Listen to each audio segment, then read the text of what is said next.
खिसून घेऊन त्याच्यामध्ये चिली फ्लेक्स, मीठ, चिमूटभर साखर, तांबडं तिखट आणि जिऱ्याची पूड, मीठ हे सगळं आणि कॉर्नफ्लॉवर, तांदळाचं पीठ हे दोन्ही थोडं थोडं घेऊन त्याच्यात घालून मिक्स केले, कालवलेलं आहे आणि त्याचे असे गोल लांबडे लांबडे शिंगोळेसारखे वळून ठेवलेलं आहे।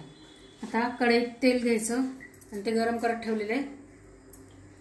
साधारण गरम झालं की त्याच्यात टाकायचं आहे।